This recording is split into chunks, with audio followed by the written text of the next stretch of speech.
You're listening to CFRN, a community of believers who trade for a living.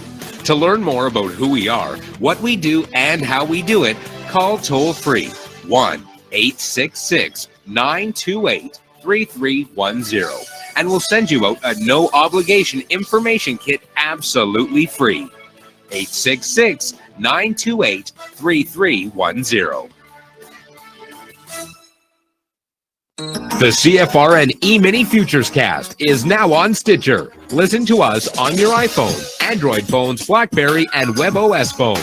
Stitcher is smart radio for your phone.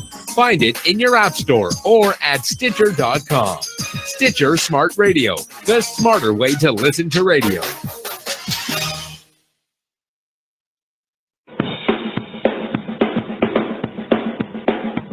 Are you ready, Steve? Andy? Yeah! Bert? Well, all right, fellas. Let's go!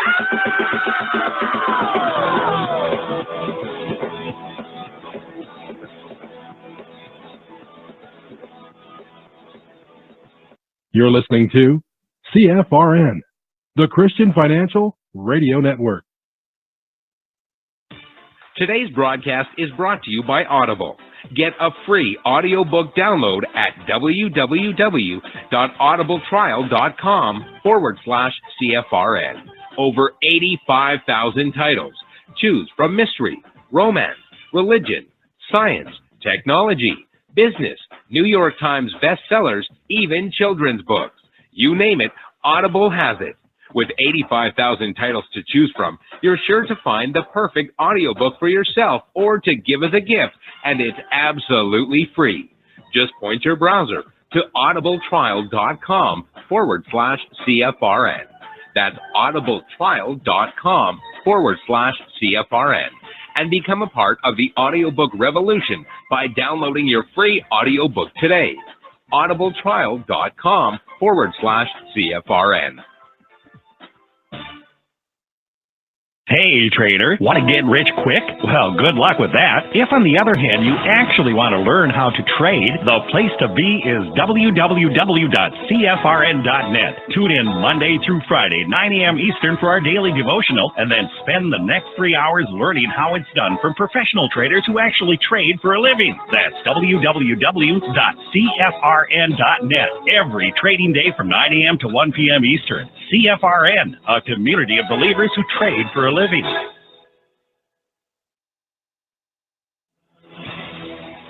Good afternoon, traders, and welcome back to the CFRN Emini Futures Cast.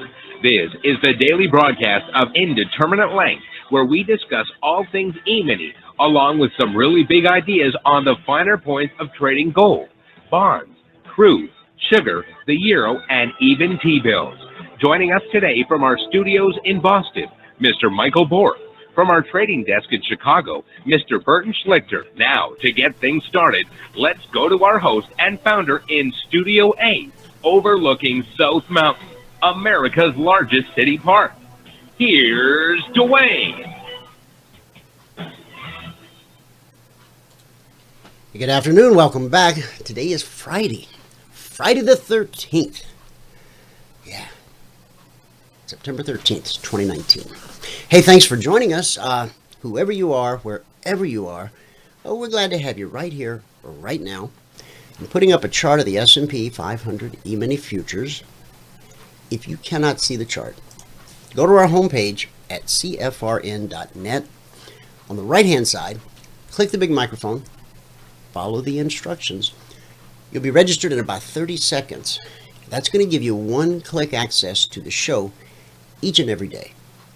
On the days you're out of the office, away from your desktop, not to worry, grab any internet-connected browser and point it to youtube.com/CFRN/live, and there you will find a live, real-time simulcast of the show as it unfolds, brought to you by the good folks at YouTube.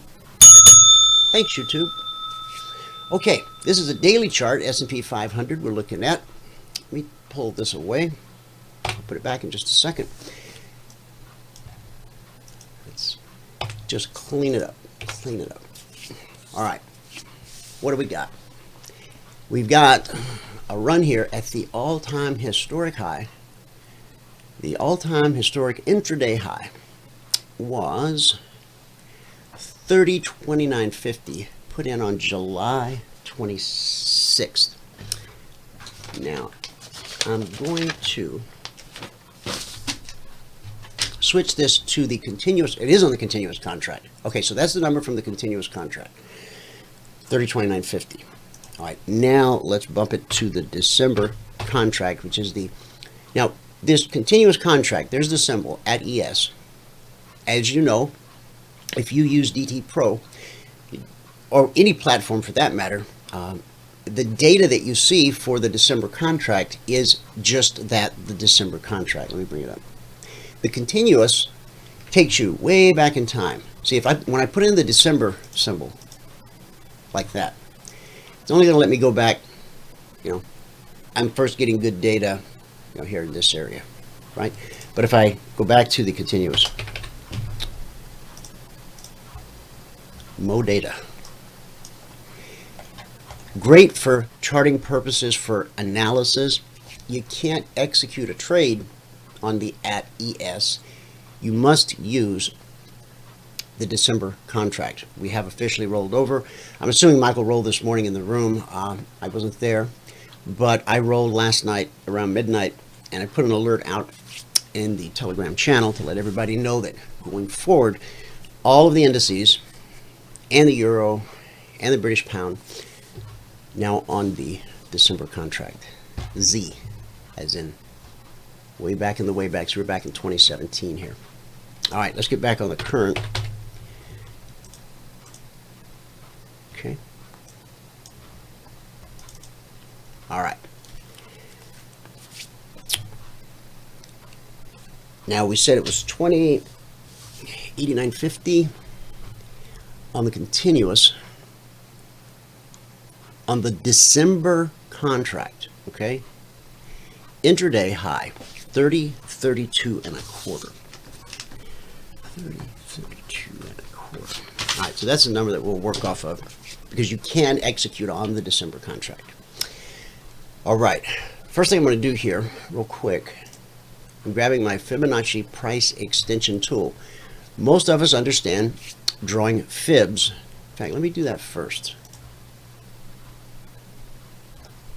From the swing low, put in,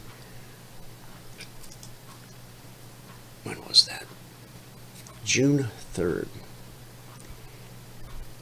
Let me just move this stuff for a moment.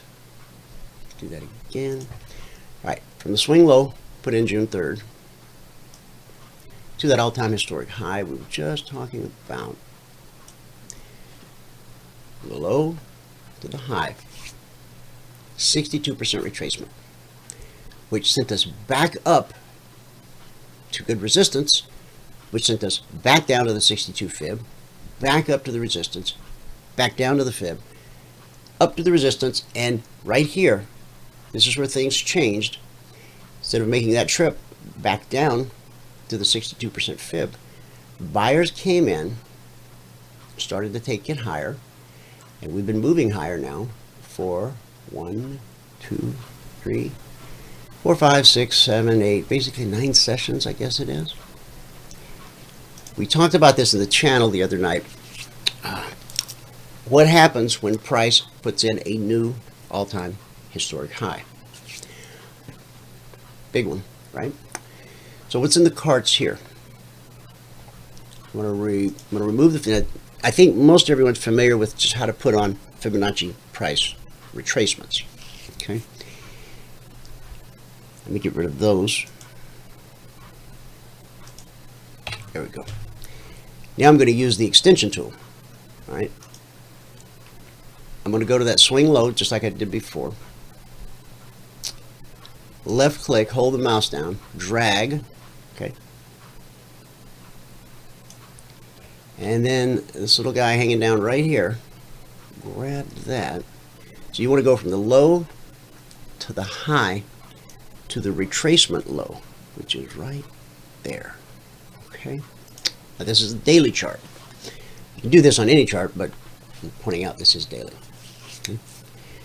So we have a Fibonacci price target, a 100% extension up at 3076.68.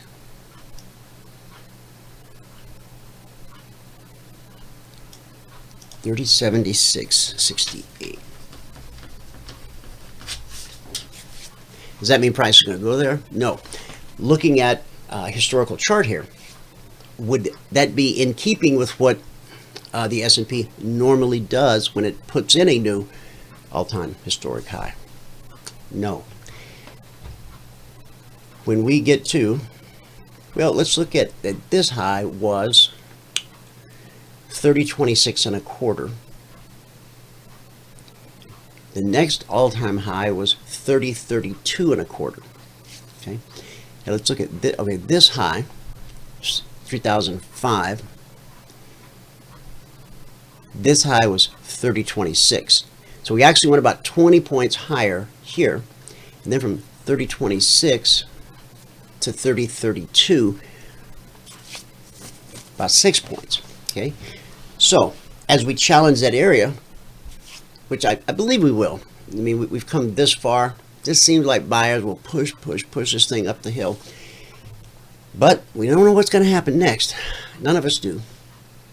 Even the people that say they do, they really don't. Okay, you can read about it in Genesis.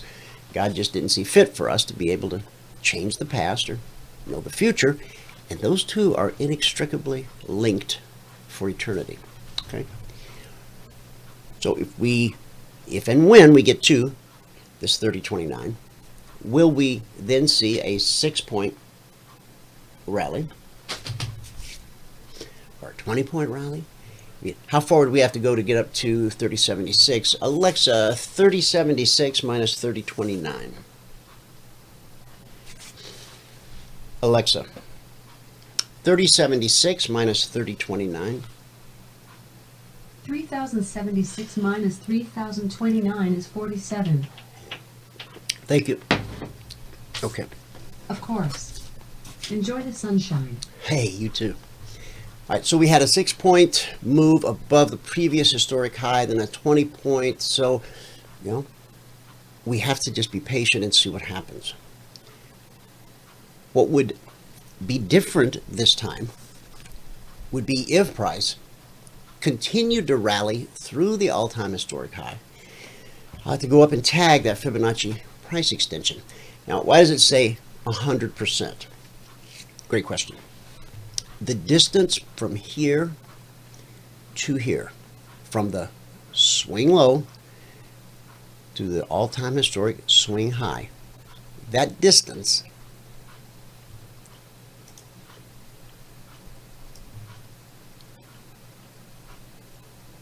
there, it's not exactly straight, but it's kind of close. 100% duplication means the distance in points traveled from here to here. If we get 100% Fibonacci price extension, that would put price there. Okay, we have to be patient. We have to wait and see. We know what the big picture dynamic is. We know how the S&P historically handles new all-time historic highs. You know, there's this big push to get there, to get there, to get there, to get there, and then once we get there, now what? Apparently, a lot of folks like to take profits at an all-time historic high. And of course, that opens the door, puts a chink in the armor, you know, for sellers to come in and do that, or even that, or even that. Okay? So we'll look to our 30-minute chart intraday and around the clock to navigate the waters up around this all-time historic high. I got a little bit of news for you. I got a couple little bits of news. I'll give you this one first, and then when I come back, I'll give you the other ones.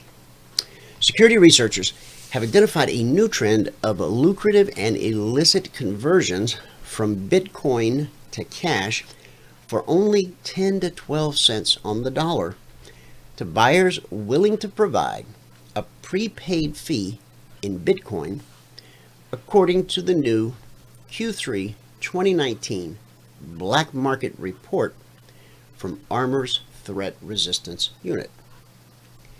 The money laundering scheme sees cyber criminals offer up bundles of cash, typically from $2,500 to $10,000, in exchange for a 10 to 12% fee payable in Bitcoin.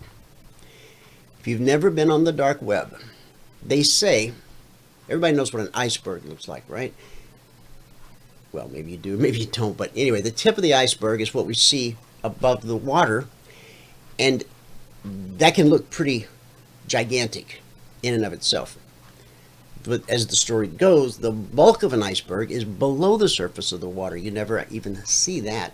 So the next time on TV or at the movies, when you see a huge iceberg, however big it is, just think that, like 80% of it you can't see. It's below the surface of the water. The dark web, they say, constitutes 80% of the web or the internet. These places on the dark web, now we navigate very easily using URLs, Universal Resource Locator. That's what you type into the address bar on your browser. If you try to find something using Google as an example on the dark web, you won't find it. The only way you'll find it is if they are advertising somewhere or have put up a website that is searchable, that can be indexed by Google above the surface of the water. Okay? The dark web really is dark. Now there's special browsers for navigating the dark web. There's the Tor browser, the Onion router, it's called. If you should ever, now years ago, I took the radio audience here on a tour of the dark web, exercising warnings all along the way. If you should ever decide to go there, I'm not going to take you there today.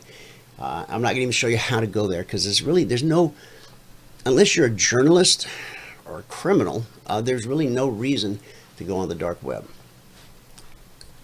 Of course, if you want to figure out how to go there yourself, you can, but I just want to say, be careful. Just the thought of going to a website that is going to sell me hacked information or credit card numbers, I got to believe that while I'm there making my humble purchase, they're going to try to steal my whatever as well. So, if for no other reason, that's a good reason to just stay away. Okay? Or if you're going to go on a library computer, someplace where they got industrial strength, antivirus, etc. You don't ruin your personal computer. Okay, back to the money laundering scheme. Once the buyer has transferred the cryptocurrency, they provide details of the bank, PayPal, or Western Union account where the money should be sent. As an extremely simple turnkey service, this arrangement offers buyers sky-high returns on their illicit purchase and removes the need for a money mule or the risk of logging into compromised accounts. As the report outlines, money mules are agents who transfer ill-gotten funds between accounts in exchange for a fee of 10 to 20% of the value. Such actors typically open costly business bank accounts in order to avoid triggering fraud alerts or drawing unwanted attention when transacting large volumes. Notably, this conversion scheme benefits those selling the stolen funds because they avoid taking possession of the funds and instead merely transfer them on, meaning the buyer carries the risk. Chris Hinckley, the head of Armor's Threat Resistance Unit, said for those scammers who don't possess the technical skills and a robust money mule network to monetize online bank account or credit card credentials, this is an offer that can be very attractive. This clever service gives them an additional channel for monetizing the large amounts of financial data available to them on the underground. As previously stated, United States Treasury Secretary Stephen Mnuchin recently claimed that cash is not laundered to the same extent as Bitcoin, declaring that the government was intent on preventing the cryptocurrency from becoming the equivalent of Swiss-numbered bank accounts. Reporters responded with some skepticism to Mnuchin's stance, quipping in response that his argument was essentially and somewhat illogically that the existing system has never been used for illicit activities, but we're going to make sure crypto isn't used for illicit activities like the current system. Got it? Okay. I have a couple more bits of news I'll share with you when I come back. Let's go to the numbers. That would be the numbers around the world. And did I close my tab? Appears I might have. No, there it is. Okay.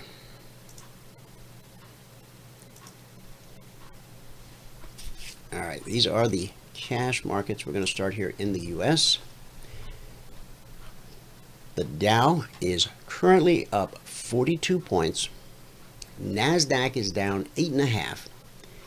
S&P 500 is up 1 point. The Russell 2000 is up 8. In the commodity basket, crude oil down 20 cents, trading $54.89 last. Gold down $7.90, trading $14.99.50 last. Is that true? Hang on. Refresh my data.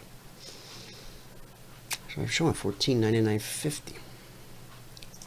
I'm showing 1498.7. Well, this is the cash index. So okay, all right. I just want to wait. So we are back below. We're officially back below 1500 again. We were back below here on the 11th for a minute, and we found good support and sent this back up quite handily. The swing high, 1532.20. Okay, and in the Asian markets at the close, the Nikkei posted a gain of 228 points. That's 1%. Shanghai gained 22. Hang Seng added 265 points. That's also 1%. And in the European markets at the close, the FTSE was up 22 points. The DAX was up 58. And the CAC added 12. That gives us a green day in Asia, a green day in the UK, and so far it's a mixed Radio Friday here in the US of A. Let's go to Michael. We'll get a recap of everything that happened in the live trading room this morning. When I come back, we'll take a look at the Concierge Trade Alerts, the Logic 247 alerts. We'll talk to John. All that and answers to your questions. Michael, take it away. Okay, I got it. Transfer here. Go there. All right, I want to hit mute. It's all yours. Okay, great.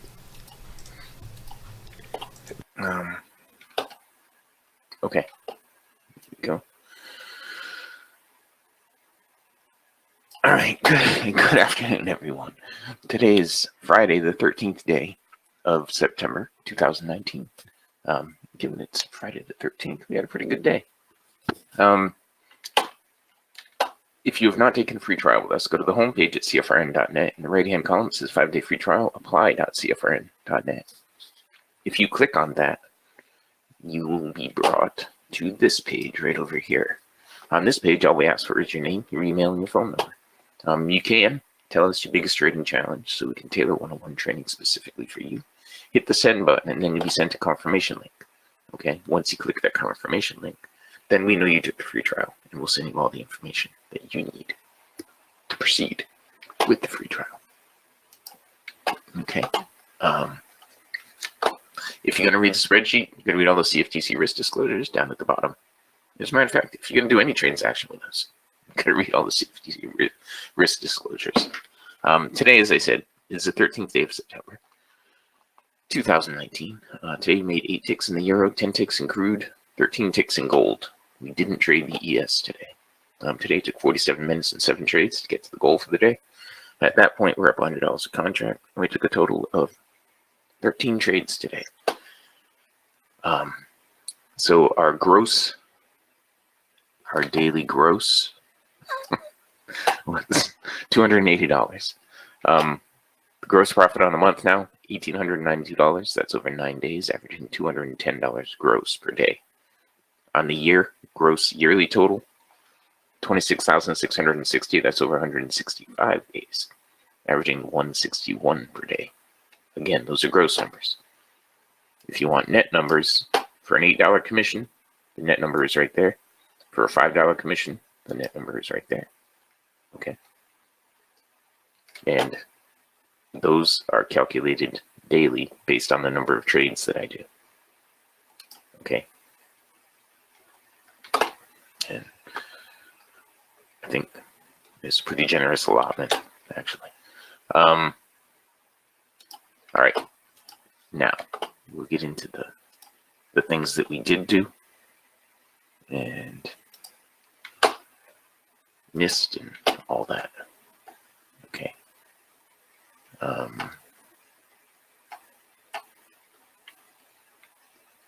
we had a lot of trades on gold today. We started out here with a break even, then we had a +1 right there, another break even, then a +5. That put us at +6. Then we missed that one. We missed that one. That was a nice profitable trade. This probably would have been a tick or two. Then we grabbed 10 ticks on that one. And, you know, it was really tanking. But the slingshot was not letting us get back into it here. Okay. Then it turned around, and we missed the bounce off the BBC here on the turnaround. And we stopped out on this one pretty much to the tick. And then ran up and did what it should have done. And then we grabbed... what did we grab?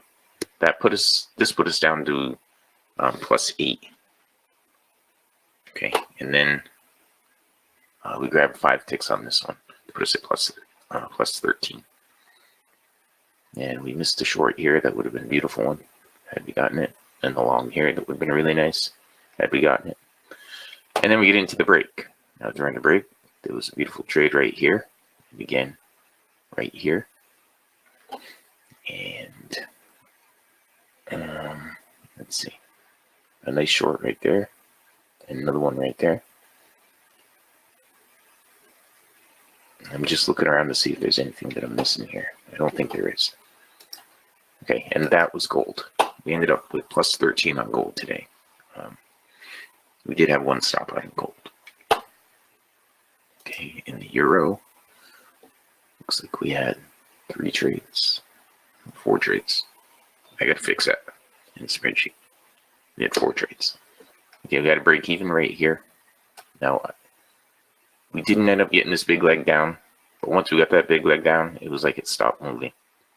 Yeah, we took the break even, and then we had one there that we missed. Another break even, +8 on this one, and another break even. During the break, let's see, there was a shorting opportunity right here, and another one right there. That was during the break. Okay, let me go fix the spreadsheet right now before I forget. We had 14 trades today.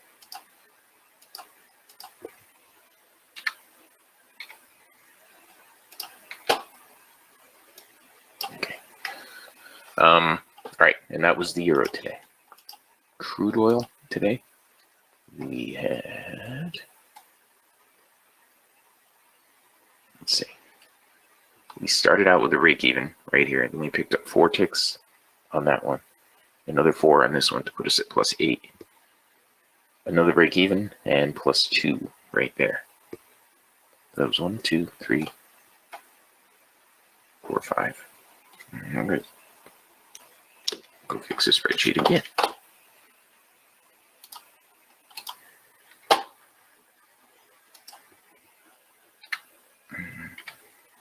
Now all that changes is the net numbers down here. Okay. But I just want to be as accurate as possible. And then during the break, let's see, we had a short off the BBC right here for about 4 or 5 ticks. That was it during the break. Okay, the ES we didn't do anything with today. We only missed one trade, I think, right there. That was the only valid trade that we missed. It was just really choppy. And yeah, the high of 2075. Well, that wasn't the high of the day, but and the high of the day was up here at 25.75. We want to get back up there. That's what we want right now. I didn't, but I'm about to finish up. Okay. Okay. So let's see. We'll go back here to the spreadsheet. If you're going to read the spreadsheet, you can read all the CFTC risk disclosures down at the bottom. Today is the 13th day of September. It's Friday, the 13th day of September. We made 8 ticks in the euro, 10 ticks in crude, 13 ticks in gold. That put us at plus 280 on the morning session. Today it took 47 minutes and 7 trades to get to the goal for the day. At that point, we're up $100 a contract. We took a total of 15 trades. So on the month now, we're up $1,892. That's over 9 trading days, averaging $210 per contract per day. On the year, we're at $26,660. That's over 165 days, averaging $161 per contract per day. Well, that's 2 hours per day. Okay, during 2 hours per day when I'm totally distracted and missing trades and all that stuff. Did you see all those nice trades I missed in gold? That was awful. Okay, so if you have not taken a free trial with us, go to the home page at CFRN.net. Right here it says apply.CFRN.net. Click on that, and you will be brought to this page where all we ask for is your name, your email, and your phone number. And you can tell us the biggest trading challenge so we can tailor one-on-one training specifically for you. Hit the send button. You'll be sent a confirmation link. You must click on the confirmation link. Okay, if you don't do that, we don't know that you took the free trial.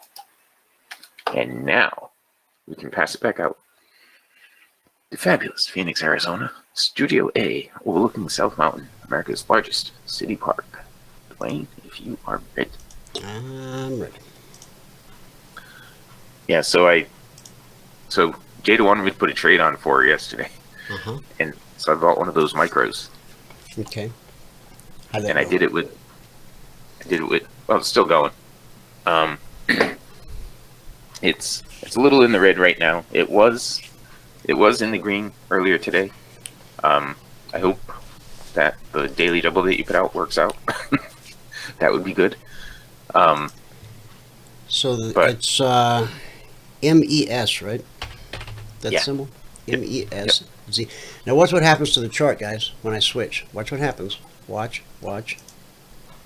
Oh, wait, nothing happened. There you go. See, it's the identical chart. Everything's the same. The only difference is the trade that you put on, the margin you put up, the profit that you reap, the amount you get stopped out for is 1/10 the size of the regular E-mini, but everything else is identical. So please go ahead. It's perfect for the swing trades because I got a 50 tick stop and a 100 tick target. Now if it drops down to 3,850, I think that's where my stop is, and it's got to go, well, 100 ticks up, so it would be 3,045. And that Fibonacci price extension was up at 3076. Yeah. And what we anticipate, based on history, I mean, when we put in a new all-time historic high here, we got this. And then we put in a new high here, we got this. And then we got this. And then we put in this historic all-time high, we got this.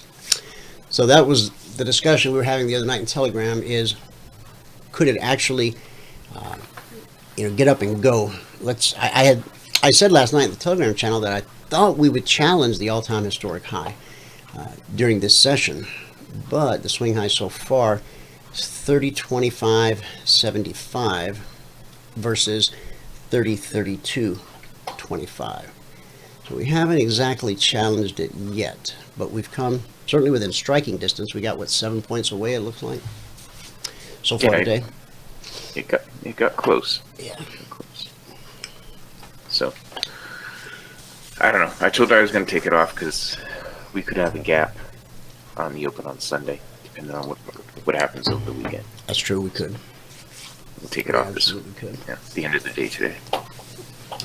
That crude swing trade put out earlier this week that has not triggered. I haven't pulled that, and I haven't marked it a no trigger because I think we could see higher crude prices into next week, and that could begin Sunday night.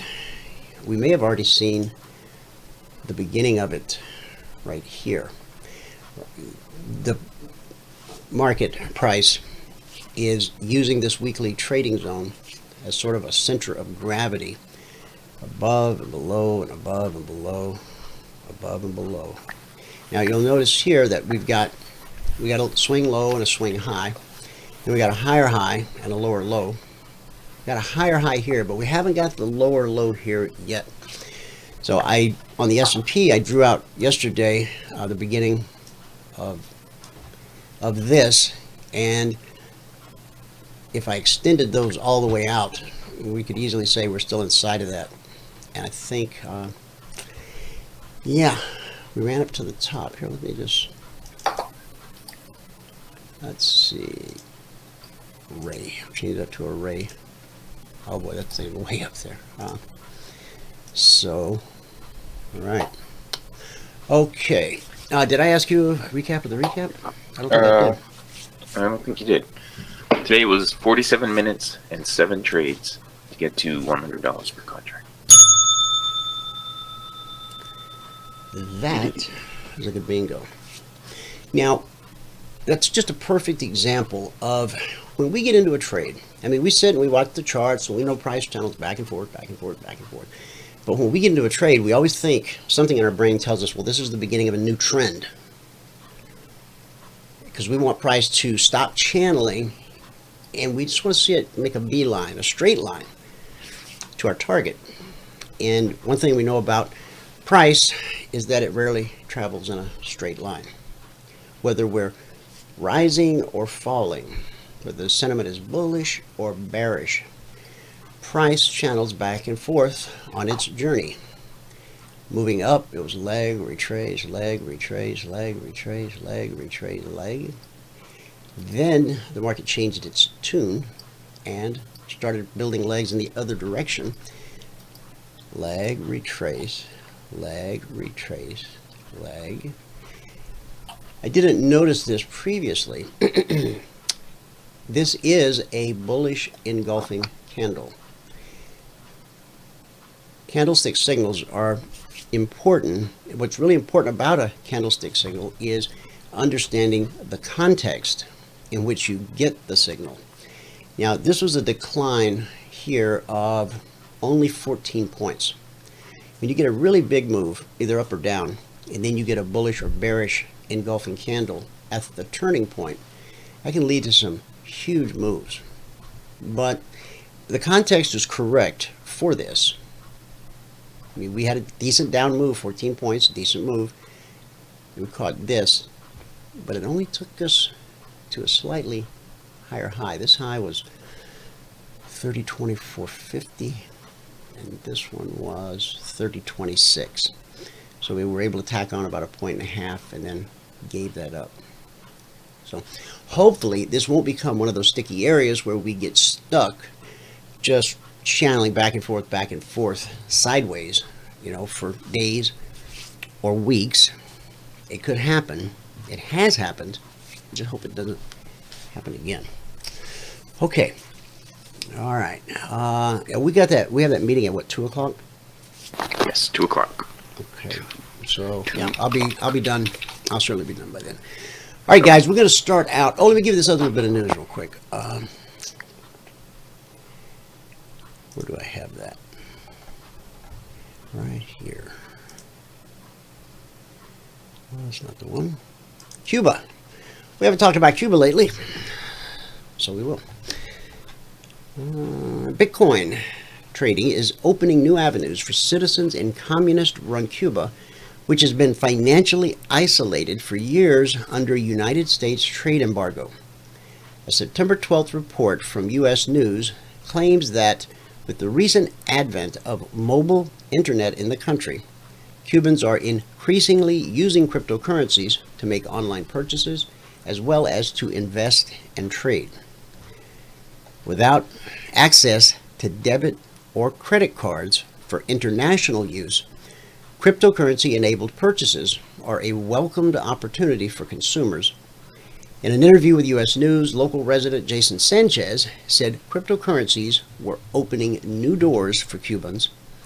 The 35-year-old said that he was now able to purchase spare parts for his cell phone repair shop in Havana from an online Chinese store because of BTC. Alex Sobrino, the founder of Telegram channel Cuba Crypto, estimated that roughly 1,000 Cubans were using cryptocurrencies, adding, "We are using cryptocurrencies to top up our cell phones, to make purchases online, and there are even people reserving hotel rooms." With credit cards uncommon, many local crypto users reportedly need to ask relatives abroad to help them enter the cryptocurrency markets or turn to social media channels such as Cuba Crypto.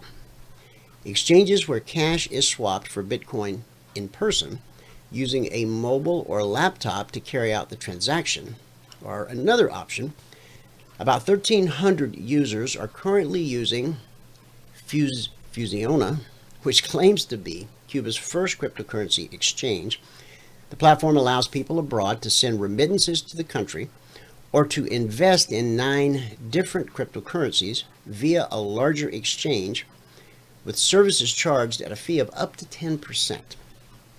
For foreigners, cryptocurrencies is just another option, but for Cubans, it is becoming a necessity and can be a solution for their exclusion from the global financial community. Sobrino noted that uncertainty and fear remain over how the government might react to the fledgling crypto trend. Fusiona is registered in Brazil, but has started talks with central bank officials to investigate whether the platform could receive a formal seal of approval. "We worry the government will restrict us, prohibit things, start to say this is illicit enrichment." Now, there's a socialist term for you. The central bank reportedly revealed earlier this week that it was exploring the benefits and risks of digital currencies. In July, Cuba's economy minister, Alejandro Fernandez, said the government was consulting with academics to study the potential use of cryptocurrency for its national and international commercial transactions. So there you go. News straight out of Cuba. Oh, and somebody made the largest Bitcoin transfer ever the other day. I've been meaning to share this with you. A $1 billion, that's B as in Bitcoin, a $1 billion Bitcoin transaction has become conspicuous not because of its size, but because its sender spent too much on fees. Social media users were guessing at the origin and destination of the funds on September 6th, which involved 94,504 Bitcoins, which at the time this was published, that was 1.018 billion US dollars. That was the equivalent. According to Twitter-based monitoring resource Whale Alert, the transaction did not involve known wallets or those belonging to a specific cryptocurrency-related organization, such as an exchange. One theory suggested the funds may be tied to institutional trading platform BAKT, that's B-A-K-K-T, which began accepting client deposits on the 6th or 7th, I believe. Institutions building inventory for their market-making needs going forward. That's a comment from Max Kaiser on the giant transaction. He added, This effective put on the BTC price at 9,000, as I've been reporting for several years now, i.e. institutions are net buyers of any BTC that shows up at $9,000. Risk reward now for buyers is excellent. Its sender, who may have been sending funds to themselves, okay, this could simply be someone with $1 billion worth of Bitcoin moving it into their other wallet. Okay? Maybe they're going out for the evening, they have a dress wallet, got your everyday wallets, a dress wallet, you probably. Now, what really drew the attention, not the size, but the fact that the guy left a huge tip, whoever it was. Its sender, who may have been sending funds to themselves, nonetheless selected a very high fee rate. At 480 Satoshis per byte, the fee totaled around $700. Bitcoin fees can vary depending on how quickly a sender wishes a transaction to be processed by miners. Many wallets allow manual fee setting. The more money paid, the fewer blocks a user must wait for a transaction confirmation. If I was moving $1 billion, I'd want to know as quickly as I possibly could. Under current conditions, getting a transaction included in the next block, which is a maximum of 10 minutes, is just 23 Satoshis per byte, meaning the $1 billion sender overpaid by a factor of times 20. The funds could have settled in around 10 minutes, paying a fee of just $35, which proves something that I've always believed. To a person who has $1 billion, the difference between $35 and $700 is it's spare change, right? Okay. Bitcoin fees have remained low in 2019, despite the cryptocurrency's rapid rise in price. Cointelegraph reported that the situation marks a stark contrast to 2017, when Bitcoin circled all-time highs, 20 grand, and fees grew in step. At the time, developers of projects such as the controversial BCH, which is Bitcoin Cash, aimed to take users away with the promise of lower fees. The total hash rate of Bitcoin, which the hash rate is the amount of computing power involved in the mining process, continues to reach new highs and is now more than 1,000% larger than in September of 2017. And it was December of 2017 that we saw that all-time historic high in Bitcoin.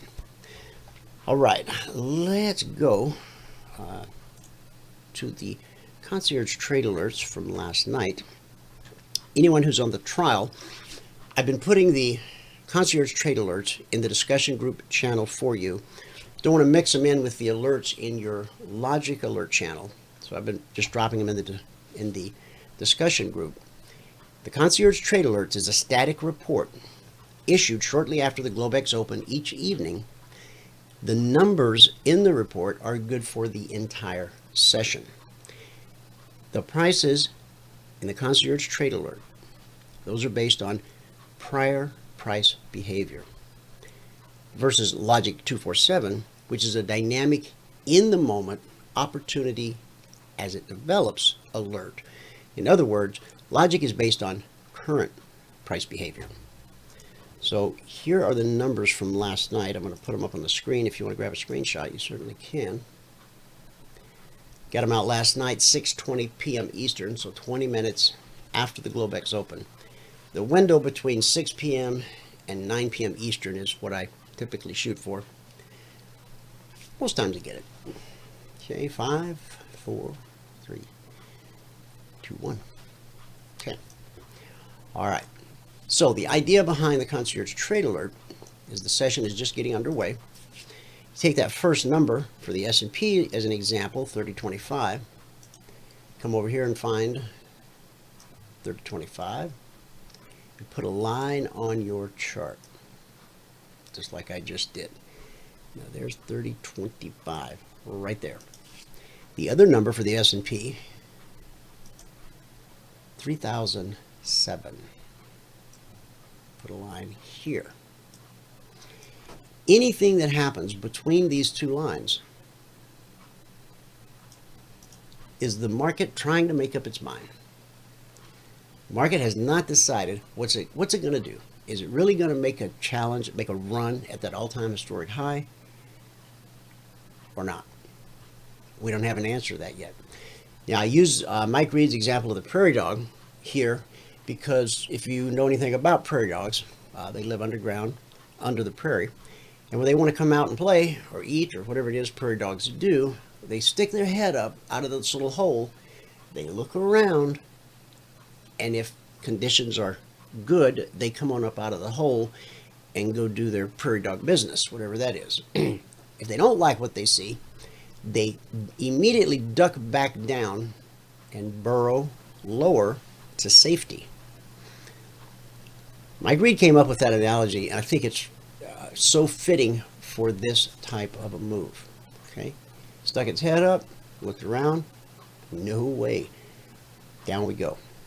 We haven't challenged. Let's see, the alerts came out at 1800 hours or 1820, so that's going to be this candle right here.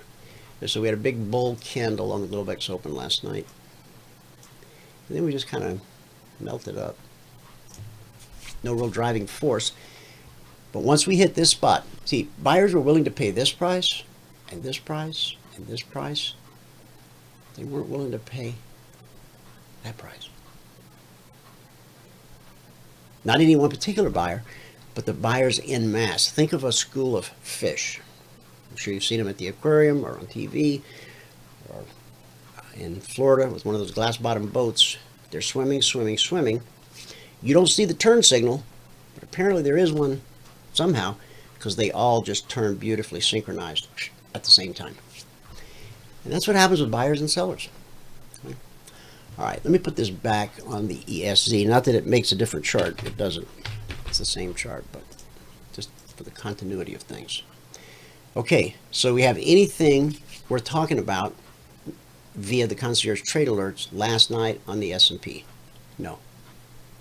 Other than getting long at this price, obviously would have gotten you stopped out. Okay? That much is clear. Let's go to the Dow. On the Dow, the overhead number was 27,250. That's going to be right about here.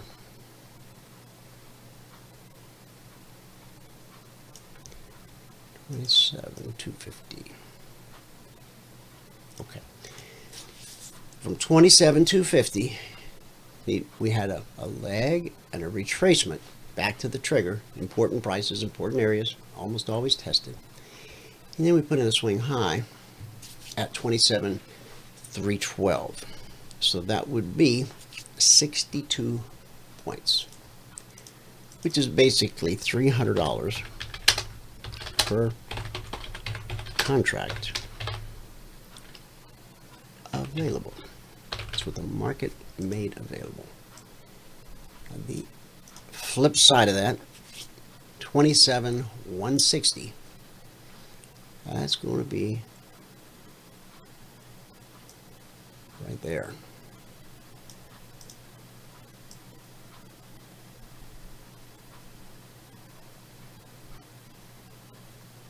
Well,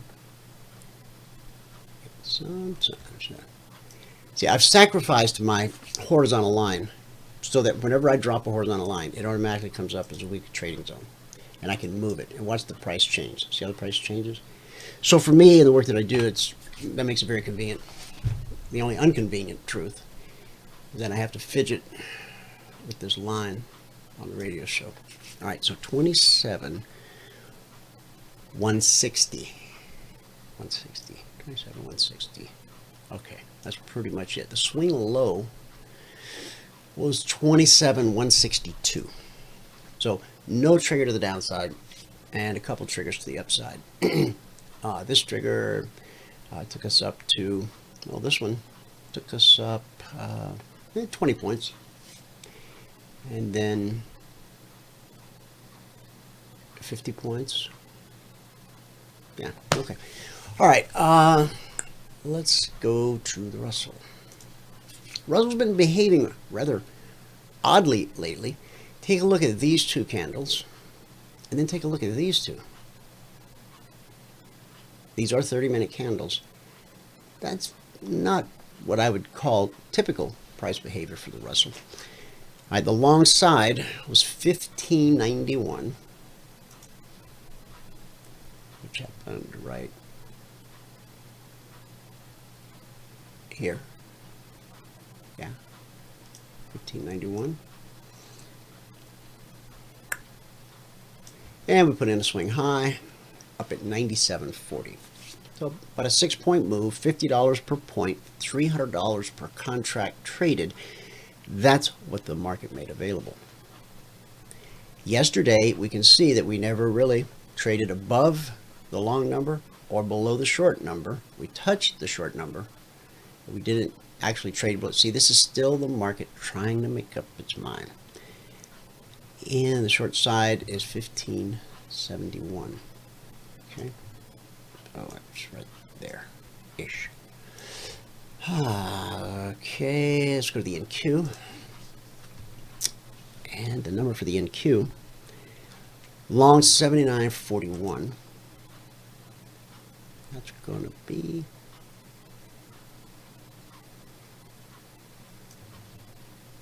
right there. 79.41. Okay. That's the 1630 candle.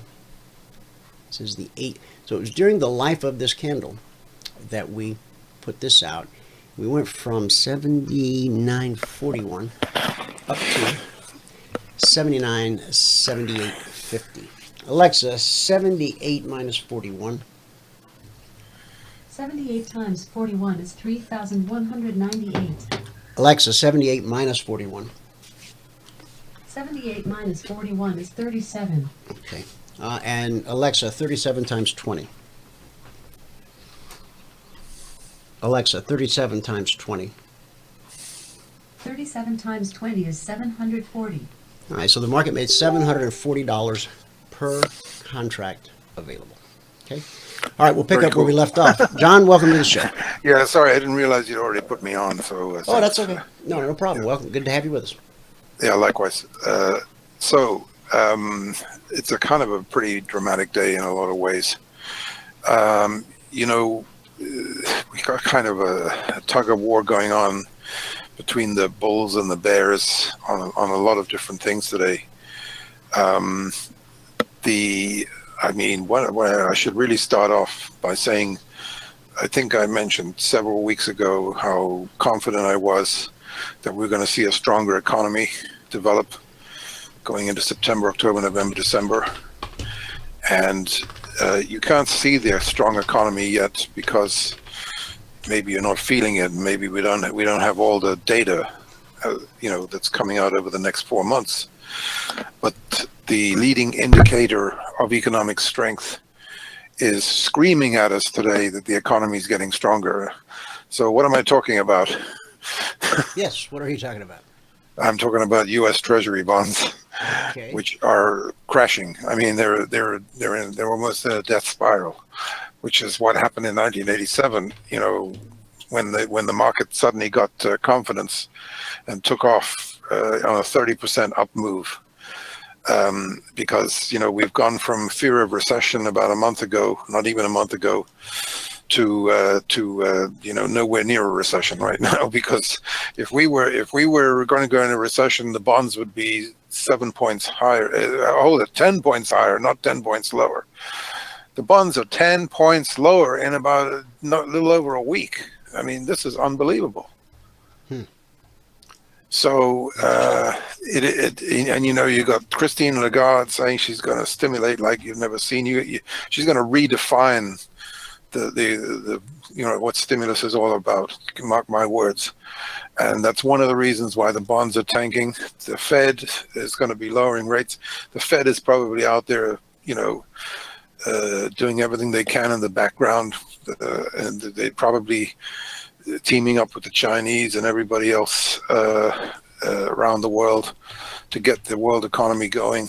And and look at it. I mean, the bonds are tanking. Last night, the sell 159.16. Well, not only that, as I've said before, you have a real knack of catching these emerging moves, the breakout moves that are going on, or the breakdown moves in this case, and you nailed it the first day. I think you got short less than a half a point from the high.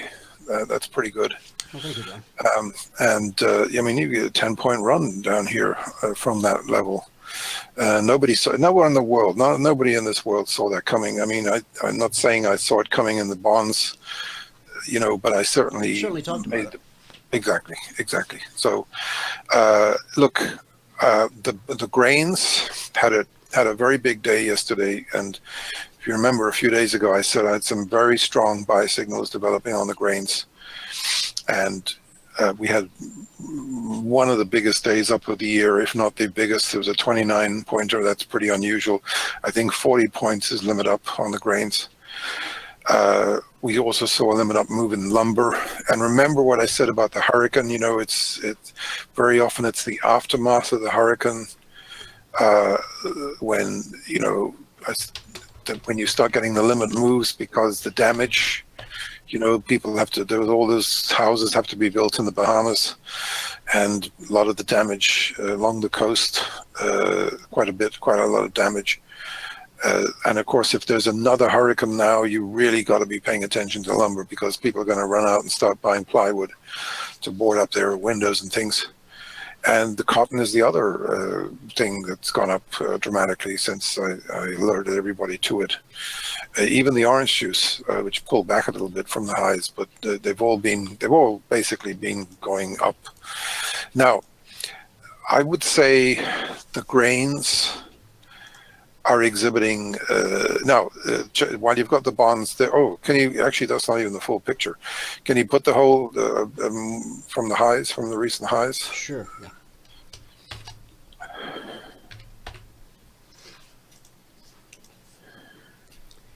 I should put this on a daily. Get rid of my crawling objects. There we go. Look at that. Is that amazing or what? Yeah, and it was a secondary high. We didn't get anywhere near the 172, the all-time high. And remember, there was I said at the time that when the futures failed to make a new high versus the cash made a new all-time low in yields and a new all-time high in bonds, I think, on the TLT, etc. This is a really big deal going on here. Yeah, and it's looks pretty obvious where we're headed. First stop. Yeah, and if you squeeze that up and look at where we made the previous top back in 16, it's actually a lot more bearish looking potentially, especially the way we've come off this high so rapidly. And I mean, look, the Fed is supposed to be lowering rates. That's the next move. The Fed is going to seriously question. I mean, it seems to me. And we did, we went over this a long time ago. This is your 1979 scenario, right? Mm-hmm. Where the Fed, were too easy, right? And interest rates were 1%, kind of like March of 79. And a year later, they were 21%. So, I mean, and we said, well, obviously we don't think that's going to happen, but we might get a rally up to 5 or 6%. Or something of that nature. And right now, the gold got knocked down for various reasons, for the Chinese thing, and the and I think the bonds are spooking the gold a little bit, pressuring the gold. But there's an inflection point. If these bonds, like that level you've got outlined there at 155, I mean, if we started to break through that and start breaking this entire uptrend from October 18. That would imply the economy's, overheating. Overheating. Has anybody used that word, in a long time? I don't think so. You heard it here first. Yeah, right. And look, what people don't realize, the things that Trump is doing right now. Do you know that the number of people staying in the U.S. Like all the people who crossed over, there's only like only 5 or 10% of them are still in the country. So all those immigrants are, don't forget that ICE is deporting people, not at the same rate as Obama, admittedly, but they're still, deporting a lot of people, maybe 250,000 or something.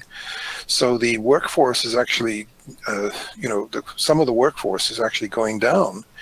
And if Trump completes his wall, by 2020, another 500 miles, which he said yesterday, virtually plugs all the holes, right? All of a sudden, you stop that inflow of immigrants that's basically been filling the slots. You tighten the economy, and all of a sudden you have a really, really tight employment situation, even tighter than we have today. And technically the economy could start to overheat. So the Fed, could get caught flat-footed here. They might force the market down, a couple of rate cuts more between now and the end of the year. With due reason, look, they're trying to prevent a recession. They're trying to prevent this problem in Europe with the lower interest rates and everything, negative interest rates. So, they've got the cover to get in there and fix everything, and maybe gives the economy a jolt. Richard offered this, John. He says it sure looks like a wave 3 in bonds was completed at the top, and we are in a wave 4 pullback. Yeah, that's a very astute call on his part, because we have a wave 4, so we have a C wave that could take us down to 135 or maybe 120, even somewhere like that, and then we could start a new cycle up that would coincide with our 2021 crash scenario, 21-22 crash scenario, where probably bonds go to 180 or 190 or some crazy number to the upside, and that completes the bull market in bonds after that.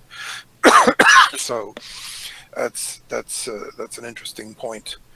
But remember, when this happened in 1979 and rates started going from 1% to 21%, there was a 400% increase in gold from around, we're going into September, October now, and this is where the acceleration, the upside acceleration, started in the gold back in 1979.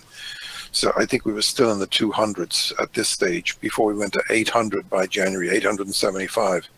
So keep that in mind, that we could be looking at a kind of an out of control situation developing where, because look, don't forget, we've had the biggest 6-month rally in history, a 10,000 point rally in the Dow, or 7,000 points, say, from the 20,000 test in December back up to 27,000 where we are right now, and that happened in this first 6 months. So the economy 6 months, 6 months from now should be hitting on all cylinders, and maybe 6 months to 12 months from now should be doing the same. So and if with the help of the Fed, if we do peak in this market in 6 months time, that would be ideal, because that would potentially mean that the economy peaks around November of next year. And what Trump is the first president in probably our lifetime. We've actually had 4 years of pretty good growth, consistent growth for the whole period. We haven't been in any recession or anything. And there is risk in that, because trouble is people get complacent. After 2 or 3 years of living it, of having everything going their way, if something did go wrong, it could be bad news for the president. So there's still a risk ahead of the last year, because if the economy turns down, it's almost twice as bad as what people feel today. It's going to feel a lot worse than where we are.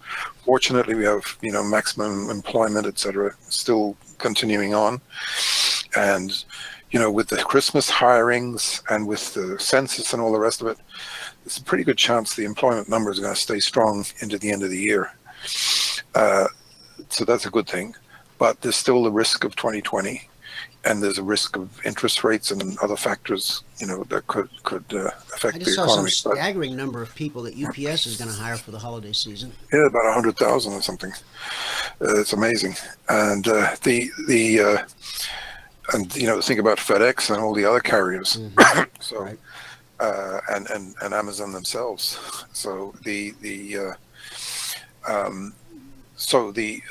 normal MO is, to put the economy in recession at the beginning of a presidential cycle, and then get the economy up to coincide with a peak, basically by election day.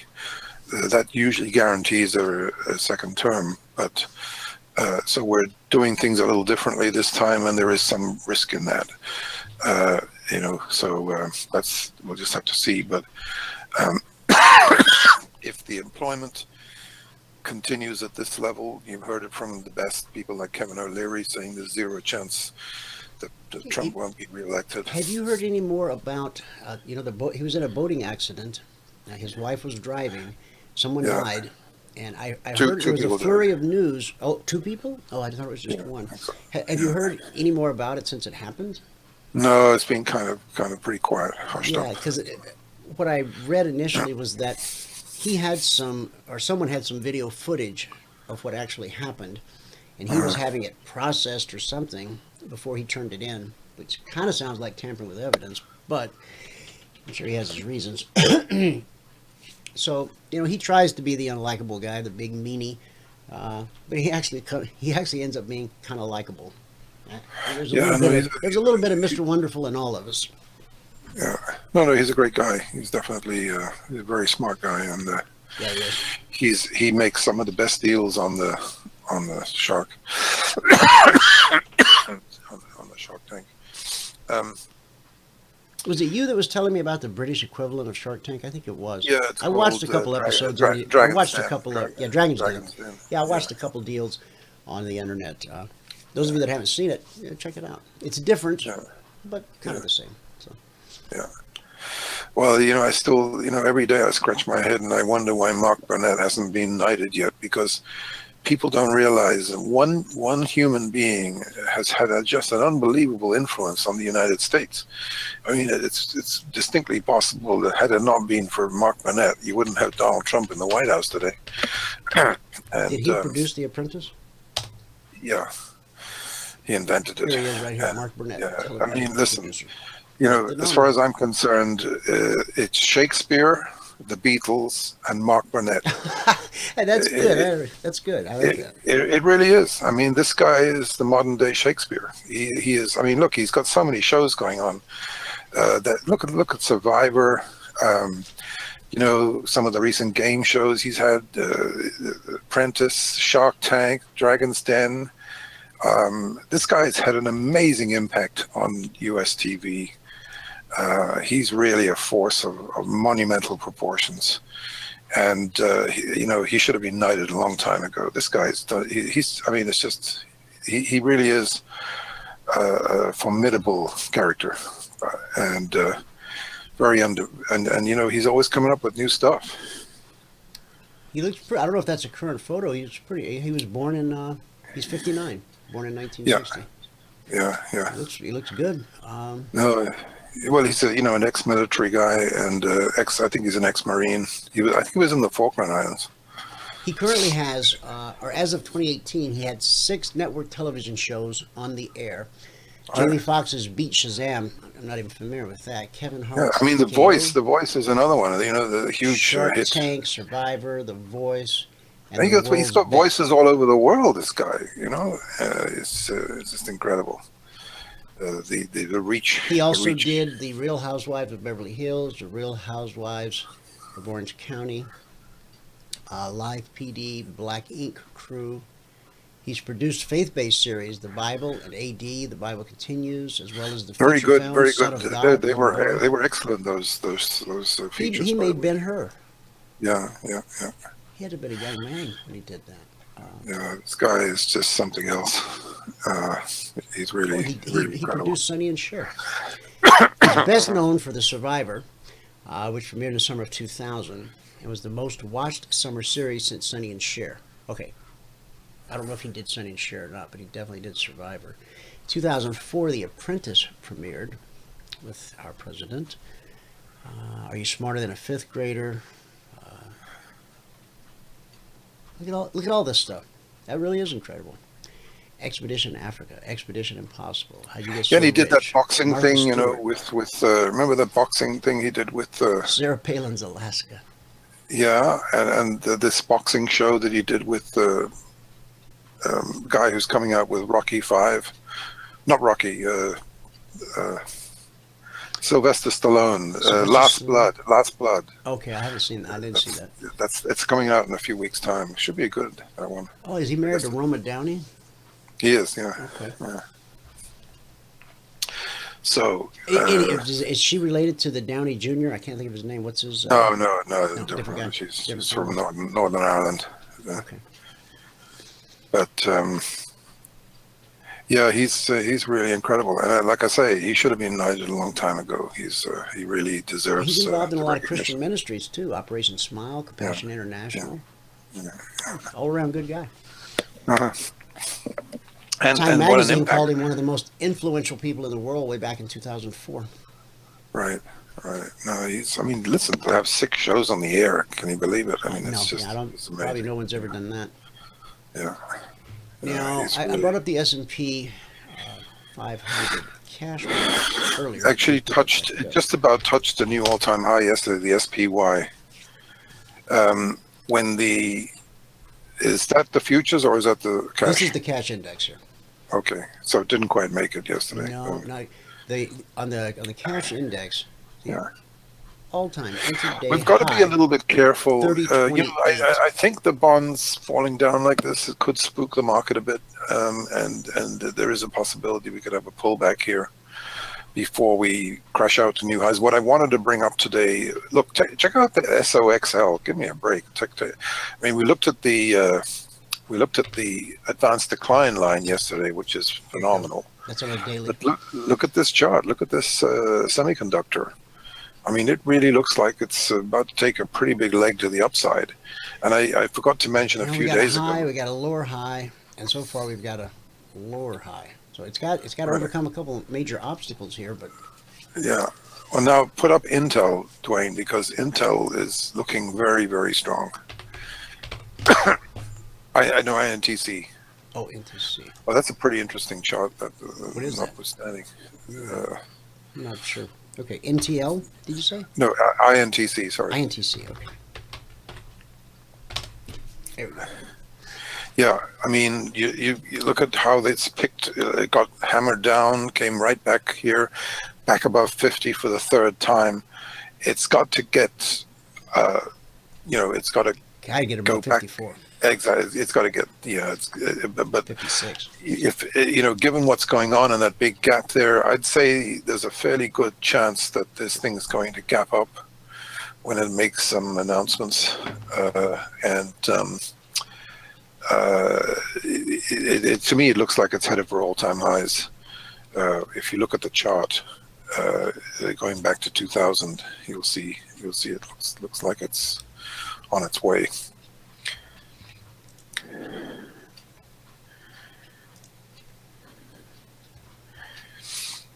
It's a very bullish kind of consolidation going on there. Look at that. This thing gets over 60, it's virtually for sure going to go back up and test that 80, maybe even go to 100. And the other one, take a look at Oracle, because Oracle is a very interesting sort of story. ORCL, we brought it up before. It's really, I think it's been hitting all-time highs recently, which makes Larry Ellison probably 5th or 6th richest guy in the world. If he ever gets, if Oracle goes to 100 and he overtakes Jeff Bezos, I think that'll be the top of the market when that happens.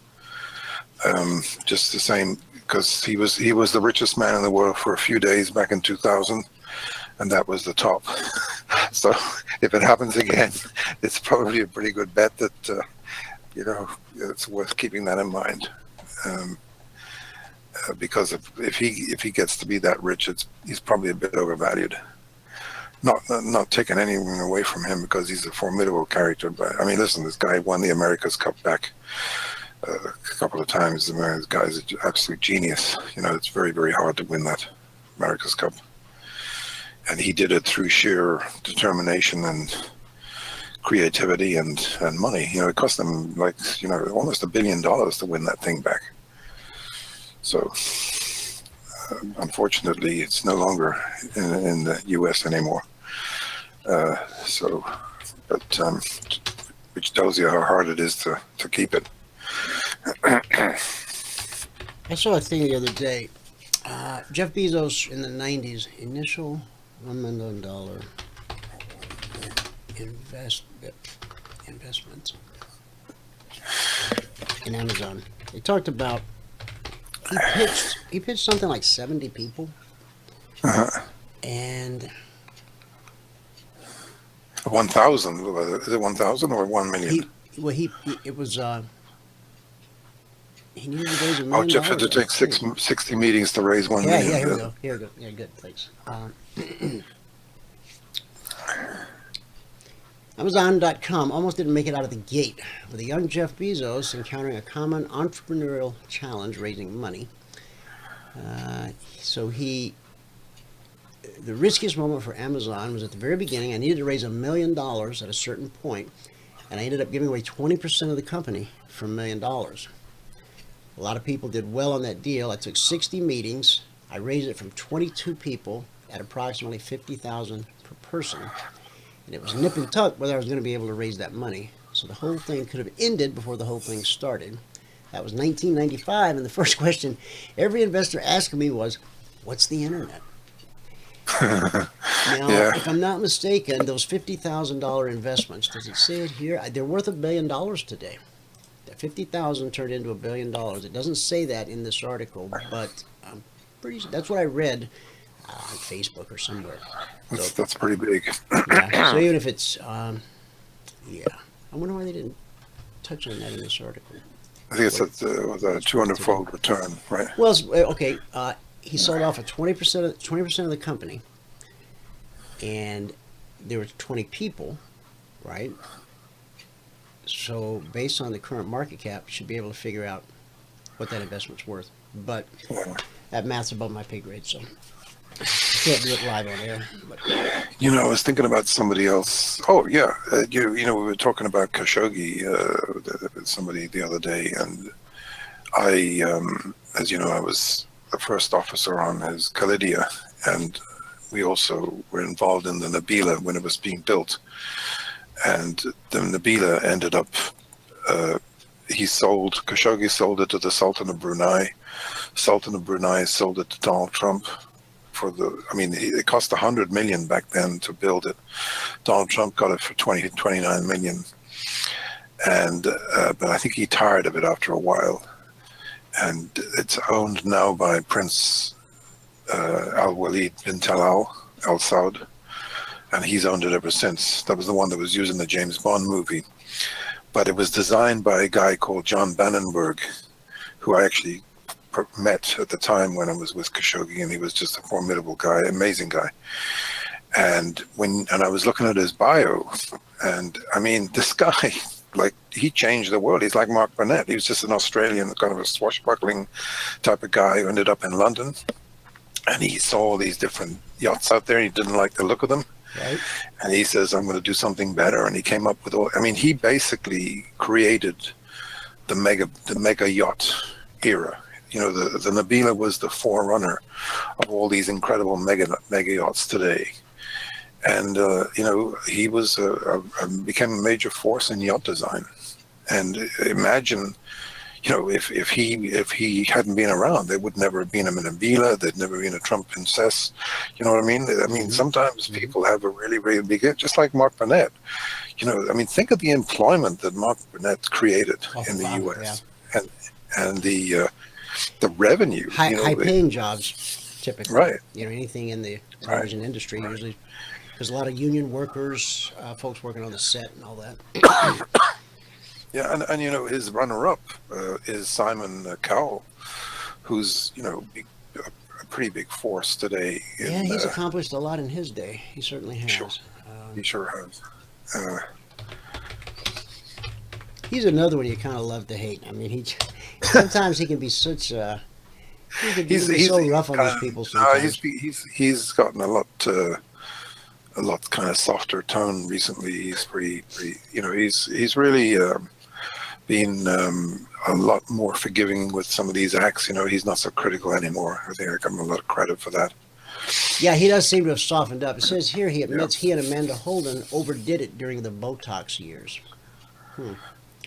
That's Wikipedia. Maybe they list some of the careers. He's a music producer. I mean, he's a lot of things, but if he had to define him as one thing, isn't that what he is, a music producer?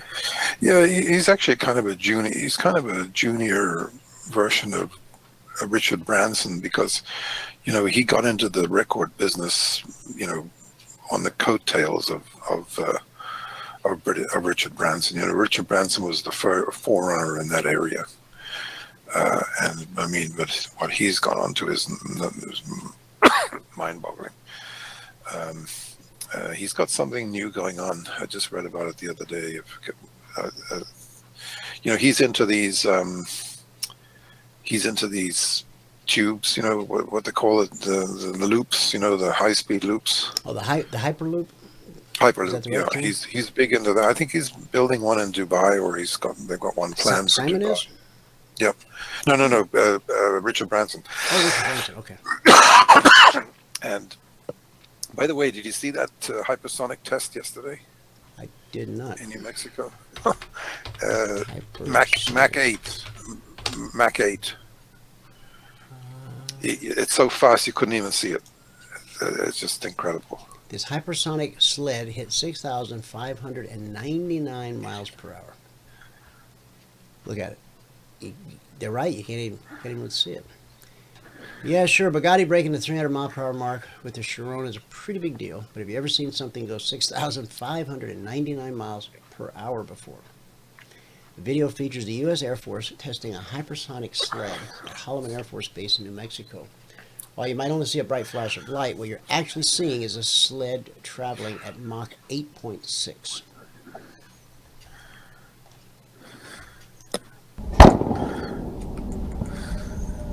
Here it comes. How's that? Wow. Now they're doing this for what's the purpose behind having this? What are they trying to accomplish? Well, I think they're trying to catch up with the Russians and Chinese and get some hypersonic missiles in place pretty quick. Oh, hypersonic speeds is a growing focus of the military. Yeah, actually, there was an article just a week ago or so that Putin allegedly. You need to get that? Go ahead. Putin allegedly offered to sell hypersonic missiles to Trump. Mm-hmm. I would have jumped at that offer because, the Russian technology sometimes is, can be valuable. I mean, Elon Musk got started using Russian rockets, and I'm kind of surprised he didn't go for it. It was part of a deal where Putin said, well, look, if we're both using the same thing, we won't have the edge on each other. And it wasn't a bad kind of an idea. But Bruce did the math. He said that was 1 mile per second. Wow.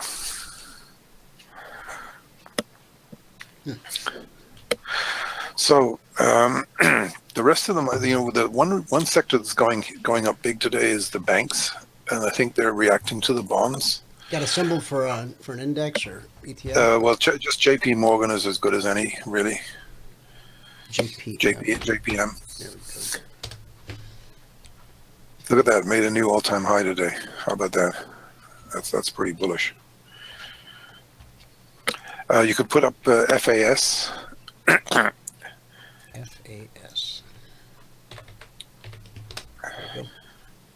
Same sort of thing. Just off the all-time highs there. Put up GS, Goldman Sachs. it's PNC. Try PNC. Yeah, we got to overcome that hurdle right there. Yeah. PNC. Yeah. There we go. Yeah, same. Yeah, this try WFC. WF. C, yeah. WFC. Wells Fargo. Yeah, no, so The story there. yeah, exactly. There's some weak banks and there's some strong banks. Check out the transports. I think they're worth taking a look at.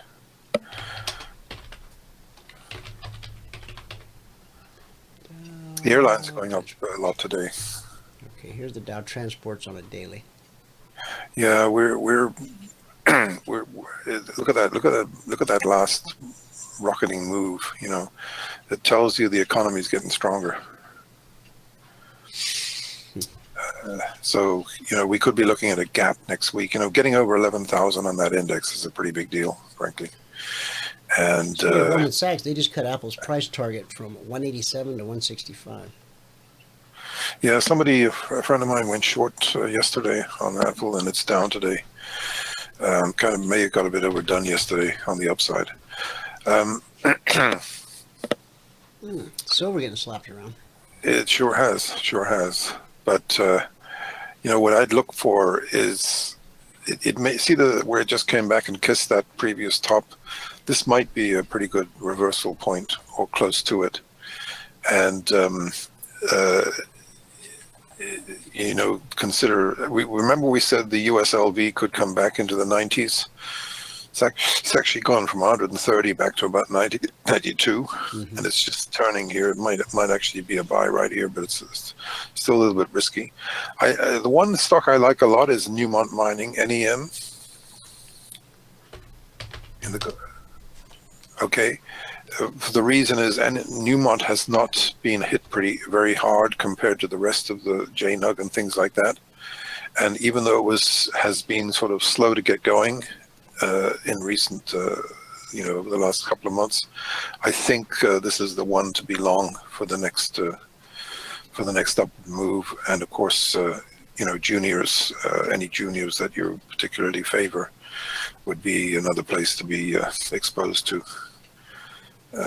So especially if they're about to start production and be up to date financially and things like that.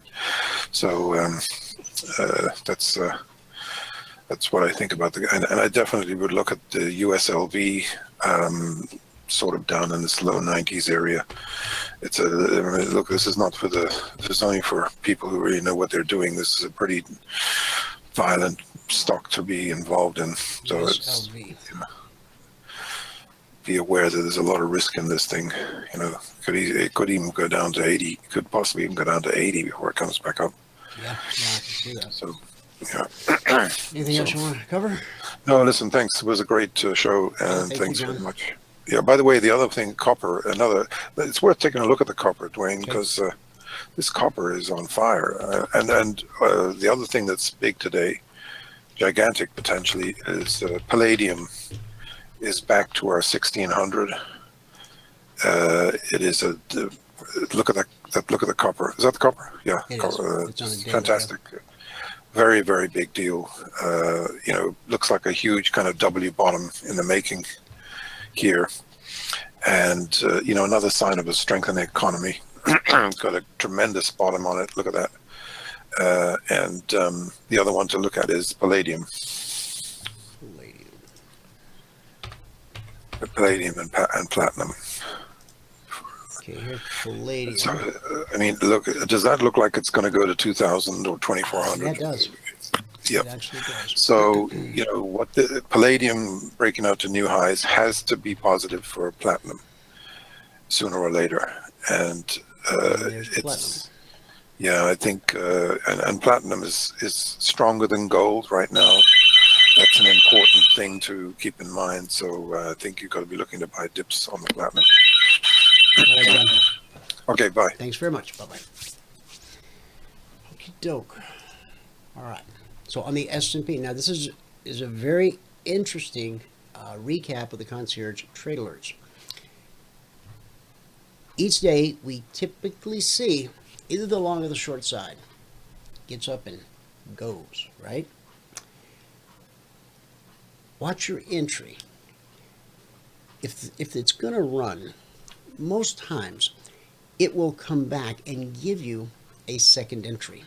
And when you use a method like the method we teach our traders for setting stop loss, it can, waiting for the market structure to line up can be the difference in having to risk, 10 points or 2 points based upon market structure. Here's a good example, right? Price just never got up and went anywhere. Many people trigger in right at the number. It's what they've done for years. It's just what they do. They know that sometimes this is going to happen. Others, we were discussing it in the discussion group last night on Telegram, others wait for it to pop up, come back, re-trigger. Well, what if it doesn't re-trigger? Then you just wait for the next alert or look at a different market. So there's a couple of ways to approach it. But it doesn't change the fact that in between these two lines on every market, we do 8 markets on the Concierge. Everything in between is the market making up its mind. Not saying that you can't trade inside of this, because you can, because we do, but knowing bigger picture that, even if we get, a long signal here, when we get to here, we got to be careful because we may get this, right? So you're getting long over here. As you approach that, almost like approaching a weekly trading zone, okay? Is it going to act as good resistance? Or is it going to open the door to much higher prices or much lower prices? Here's the Dow from last night. We actually got, see now here's a perfect example. You see how we punched through, we pull back, we just dip slightly below the trigger, but the trigger holds as good support. So you got leg, retrace, leg, retrace, leg, retrace, leg, retrace, go for it. $300 per contract available. Now, as price was coming down, the swing low was 27,162. The line in the sand was 27,160. Does that happen a lot? It does. On the Russell, we punched through enough to, the market made, see, from 1591 to 1590, so 6 points, $50 a point, $300 per contract traded. But the bulk of what's happened, as with everything else, has been between the lines in the sand. Crude, prairie dog, sticks his head up, looks around. Nope. Now here we got enough of a move. The line in the sand here was 54.85, and we dropped to 54.45. So it's a $400. That's a $400 per contract move right there. So that's worth getting out of bed for. But up here, prairie dog sticks his head up, looks around. Don't think so.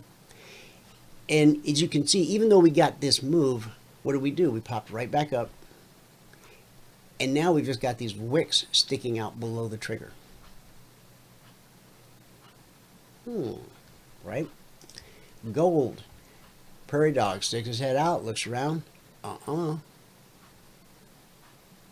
the short side, the market made $600 per contract available, and price found support where we would expect it to find support, at a weekly trading zone. Remember, only 3 things can happen when price encounters a weekly trading zone. The most likely thing is this right here: consolidation. The second most likely thing is right here: rejection. Now, often we'll see a much bigger wick, but this qualifies. Price came down, touched the zone, and then reversed right back up, leaving just a wick touching the zone, not the entire candle.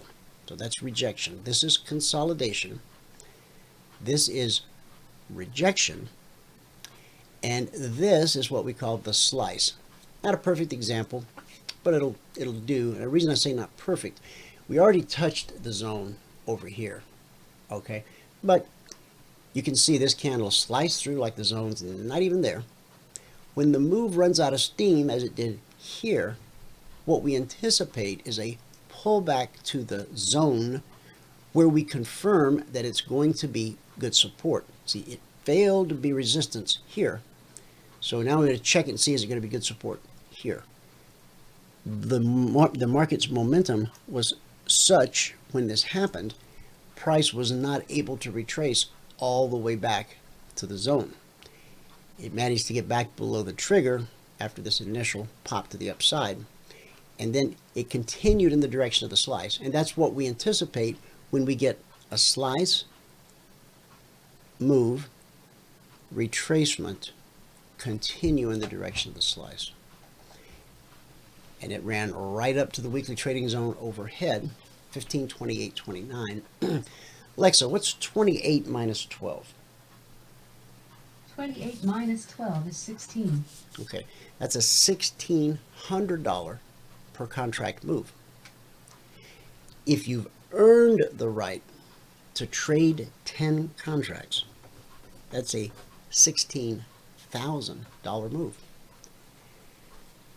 Never ever attempt to trade live, real money with any kind of methodology until you first become consistently profitable with that methodology.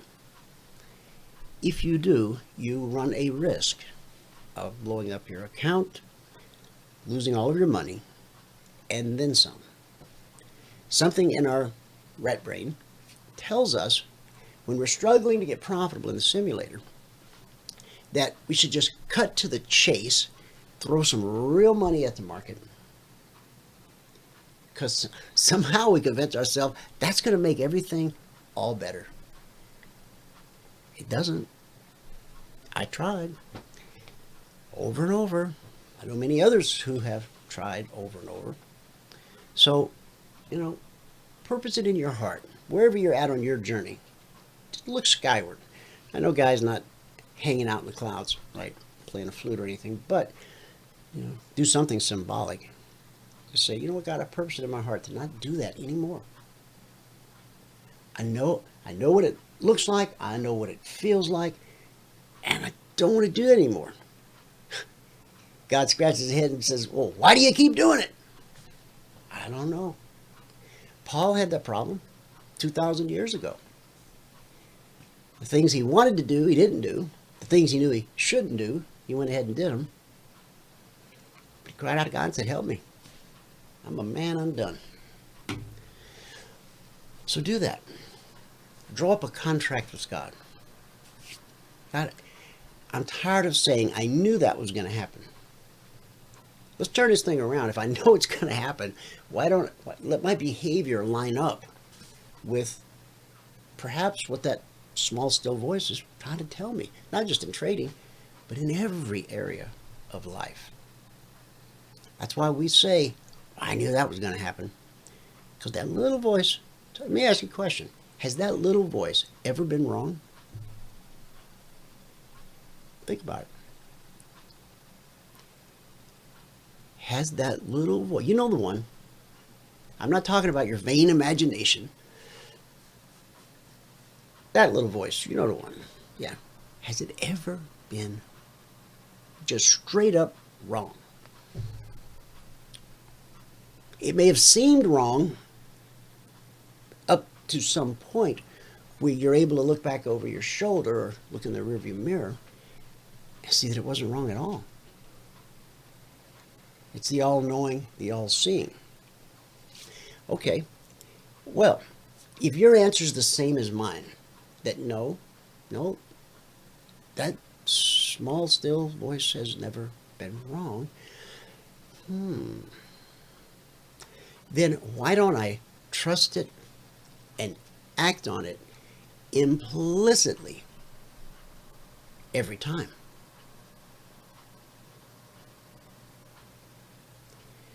Because some things that seem right to a man, right? Yeah. Think about that over the weekend. Let that be your meditation, something you dwell on. Now, first you got to first answer the question, do I even hear that little still voice?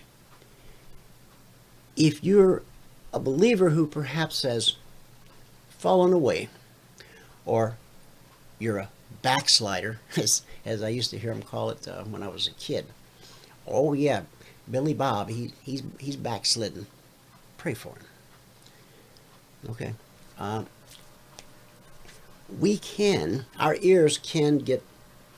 spiritual ears can get clogged up. The voice of God is relentless. As we're pursuing God, God's pursuing us. God's always pursuing us, but as he pursues us and we pursue him, we're in tune. We hear from him. He speaks life into us. And then we start to falling away. Maybe we don't pray as much, we don't go to church as much, we don't read the word as much, whatever it looks like in your life. And we start to get spiritually deaf. You get crusty stuff in your spiritual ears, and sometimes you can reach a point where I don't hear it anymore. Uh-oh. Does that mean you're broken? No, doesn't mean you're broken. Oh, I got a meeting in 10 minutes, guys. I got to pick up the pace here. I'm learning to use these little calendar appy things that you have with your email, with your Google, on my iPhone. Now, I would have forgot about that meeting, but my phone just went. Now, most people are going like, welcome to the 21st century. Well, I've always been an organizationally challenged person. Writing all this stuff down and, using a calendar, and it's kind of foreign to me. I know it's the right thing to do. It's kind of like I know that little small still voice is always right. Why don't I just follow it without question? Something in my head goes, well, maybe this time it won't be right, or maybe it's just my vain imagination. Maybe I'm not really hearing that voice.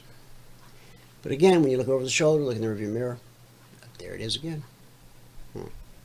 All right, I gotta go. I guess what I just said, that's your good word for the day. Okay, let me show you the results of Logic 247 for the week, and then I gotta skedaddle. Do you skedaddle?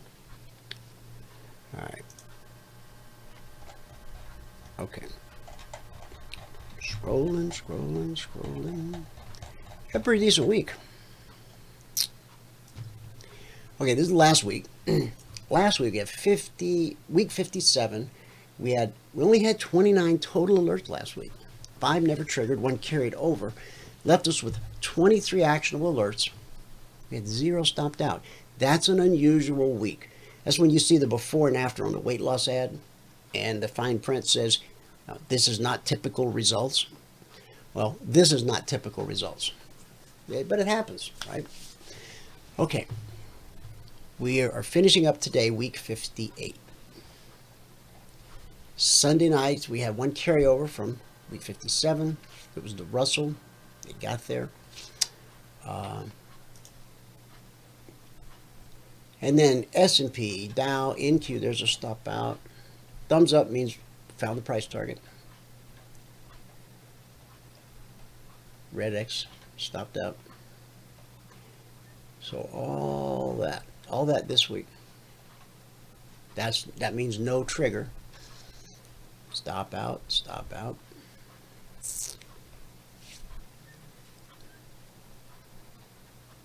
There's gold, S&P, Dow, Russell, NQ, British pound, euro.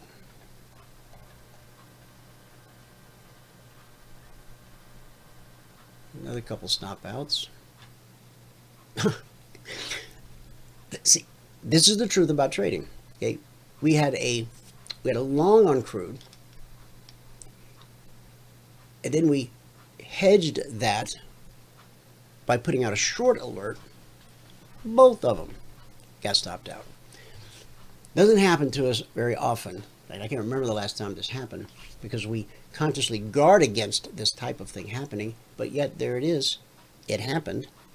That's the truth about trading. Gold. Okay, last night we rolled the indices to Z in the channel. Here's NQ, ES, British Pound, Euro. We rolled those to December as well. Gold, copper.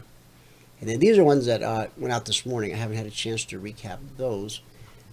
But Valerie sent me a recap prior to those going out. So far this week,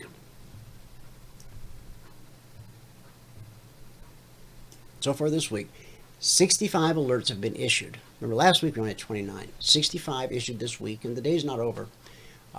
5 never triggered. 2 are still open. That was before I posted those new ones that you just saw. And 1 is in the process of working itself out. So 47 actionable alerts. 7 of them have been stopped out. I'm sorry, there was 50 actionable alerts.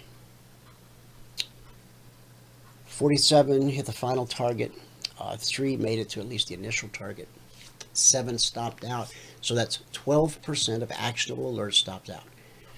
Again, that's not typical results. Typical results over the past year, 20% of Logic 247 alerts do get stopped out. Okay? All right.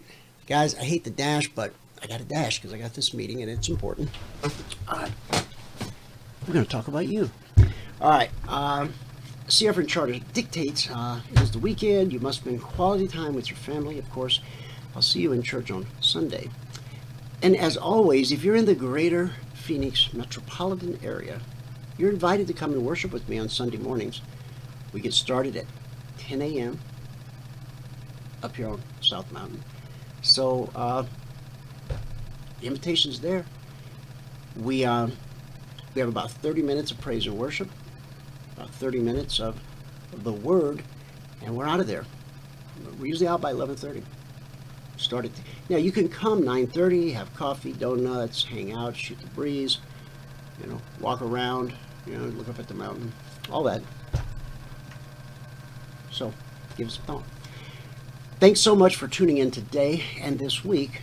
Whoever you are, wherever you are, may God continue to richly bless you with His mercy and with His grace. And I'll see you at the bell.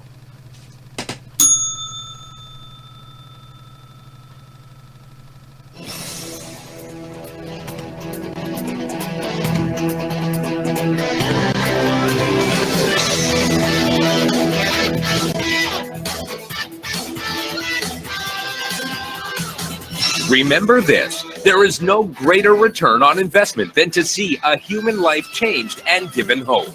As always, pray hard and trade safe. Any financial information discussed on this show is simply the opinion of our host, Dwayne Reeves, his co-hosts, and guests. To learn more about trading Emini Futures or to take a 1-week free trial in our live trading room, call 1-866-928-3310. 866-928-3310. Information discussed on this radio program should not be construed as a recommendation to buy or sell any security. Always do your own due diligence and consult with a licensed securities broker or financial planner before making any investment decision.